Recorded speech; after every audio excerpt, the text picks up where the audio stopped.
इस वीडियो में हम बात करेंगे प्रोबेबिलिटी इन गवर्नेंस की। प्रोबेबिलिटी इन गवर्नेंस एक अलग यूनिट है, उसको इस वीडियो से स्टार्ट करते हैं।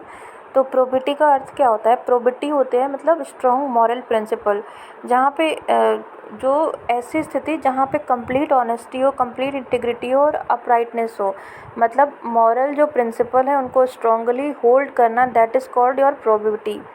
प्रोबेबिलिटी इन गवर्नेंस का मतलब होता है सिर्फ ऐसा नहीं है कि सिर्फ करप्ट कंडक्ट नहीं होगा, this is a part of probability, but ऐसा एथिकल बिहेवियर जो इंश्योर करे कि पब्लिक वैल्यूज़ को इंश्योर करे और जिसका एंड रिजल्ट हो ऐसी सर्विस डिलीवरी में जो कि ट्रांसपेरेंट हो, अकाउंटेबल हो और इम्पार्शियल हो। ठीक है, तो probability is all about having strong moral principles in the government working system.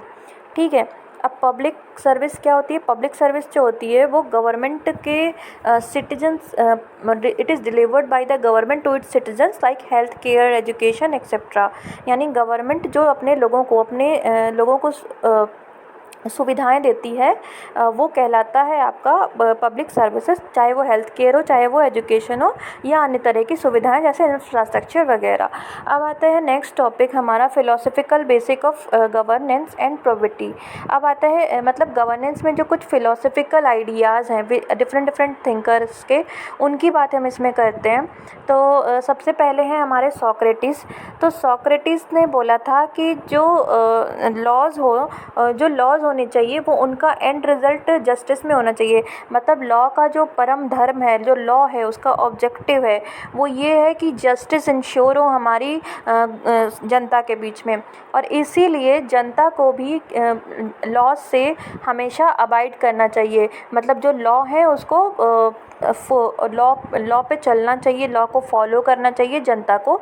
और क्योंकि लॉ का जो अंतिम लक्ष्य होता है दैट इज़ योर जस्टिस। तो कभी कोई क्वेश्चन लॉ पे आएगा तो हम यहाँ पे सोक्रेटिस को मेंशन करके ये बोल सकते हैं कि laws are meant to deliver justice among people, it is said by Socrates. एक लाइन में इसको मेंशन कर सकते हैं तो ये प्रभावी हो सकता है। बहुत ज़्यादा इस पर अब क्योंकि सिलेबस में है तो इसको देखना है, बट बहुत डिटेल में नहीं, लेकिन थोड़ा थोड़ा तो हम जान सकते हैं। फिर उसके बाद एक दूसरी बात जो सोक्रेटिस ने बोली थी कि जो बेस्ट फॉर्म ऑफ गवर्नमेंट होती है उसमें रूल बाय वाइस होता है, यानी जो वाइस लोग होते हैं वो रूल करते हैं। सो विजडम, कभी कोई क्वेश्चन विजडम पे आएगा तो हम यहाँ पे ये बोल सकते हैं कि rule by vice is mentioned by Socrates. ठीक है, और फिर उसके बाद आता है प्लेटो आते हैं।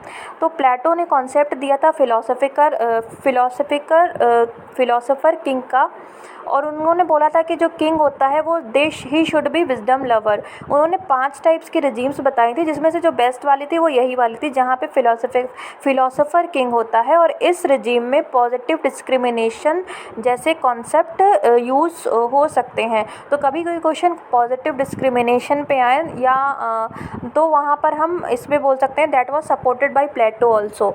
ठीक है, फिर उसके बाद आता है आपके एरिस्टोटल ने 6 तरह की गवर्नमेंट सिस्टम बताई थी, जिसमें से देखिए अगर rule by one, rule by several और रूल बाय ऑल, लेकिन इनके ऑब्जेक्टिव क्या होना चाहिए? पहले टाइप का जो ऑब्जेक्टिव होता है कि पब्लिक गुड की जो वैल्यूज़ है वो प्राइवेट गुड से ज़्यादा होनी चाहिए। मतलब पब्लिक का हित प्राइवेट सेक्टर के व्यक्ति से ज़्यादा होना चाहिए, एक व्यक्ति के से ज़्यादा हित ओवरऑल जनता सभी का भला हो, ये ऑब्जेक्टिव हो।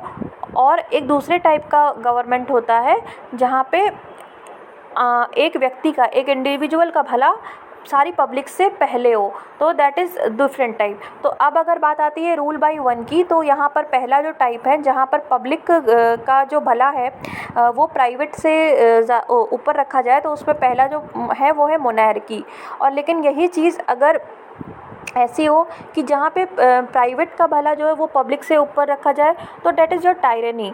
फिर उसके बाद आता है रूल बाय सेवरल, यानी कुछ लोगों का। यह रूल बाय वन मतलब एक लोग लॉ, अगर एक लोग शासन करेंगे और बाकी लोग शासित होंगे, और इसमें ऑब्जेक्टिव ये है कि जो पब्लिक गुड है उसकी जो वो ऑब्जेक्टिव पब्लिक गुड है रेदर देन इंडिविजुअल गुड, उस केस में रूल बाय वन अगर है तो मोनार्की होगा। लेकिन अगर रूल बाय वन है और इंडिविजुअल का भला हो और बाकी लोगों का भला बाद में देखा जाए तो डैट विल बी टायरेनी। फिर उसके बाद आता है रूल बाय सेवरल, यानी कुछ लोग शासन करेंगे और कुछ लोग, बहुत सारे लोग शासित होंगे। ठीक है, उस केस में अगर जो हमारा ऑब्जेक्टिव है वो है पब्लिक गुड अगर हमारा ऑब्जेक्टिव है रेदर देन इंडिविजुअल तो वो केस होता है एरिस्टोक्रेसी। लेकिन अगर रूल बाय फ्यू है और कुछ लोग, अगर ये चीज़ उल्टी हो जाती है, अगर इंडिविजुअल का भला होना चाहिए पब्लिक बाद में आनी चाहिए, तो दैट बिकम्स योर ओलिग्रेसी। ठीक है, फिर उसके बाद आता है रूल बाय ऑल, मतलब सारे लोग जो होंगे वो रूल करेंगे और उसमें पब्लिक गुड जो होना चाहिए वो प्राइवेट से पहले आना चाहिए, तो दैट इज़ योर पॉलिटी। और अगर रूल बाय ऑल है और उसमें प्राइवेट गुड जो है वो पब्लिक से ऊपर आना चाहिए, यानी इंडिविजुअल का भला पहले हम सोचें, तो दैट इज़ योर डेमोक्रेसी। तो इनका ये कहना था कि मोनार्की जो है वो बेस्ट फॉर्म ऑफ गवर्नमेंट है, लेकिन वो डिफॉर्म होकर टायरनी में बदल सकती है जो कि वर्स्ट फॉर्म ऑफ गवर्नमेंट है। इसीलिए ही सपोर्टेड पॉलिटी, क्योंकि अगर पॉलिटी डिफॉर्म भी होती है तो वो डेमोक्रेसी में जाएगी जो कि सबसे कम ख़राब है ख़राब वालों में। ठीक है, तो in that case indirectly he supported democracy, Aristotle ने। फिर उसके बाद आता है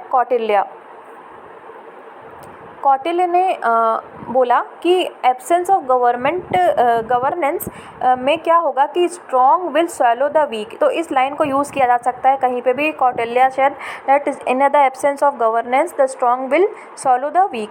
फिर इसके बाद इन्होंने साप्तांग थ्योरी दी थी, उसमें कई सारे एलिमेंट्स हैं। तो उसमें अगर हम जो मेन फीचर देखें जो कि यूज़ किया जा सकता है आंसर में, जैसे कि जो किंग होता है, एक फीचर किंग का जो ऑब्जेक्टिव होना चाहिए वो वेलफेयर ऑफ सब्जेक्ट होना चाहिए। जो किंग होना चाहिए वो ब्रेव और वर्चुअस होना चाहिए। उसको किसी भी प्रकार की जो बुराइयां हैं जैसे लस्ट, एंगर, एरोगेंस, इन सब से दूर होना चाहिए। उसको नॉलेज होनी चाहिए डिफरेंट चीज़ों की।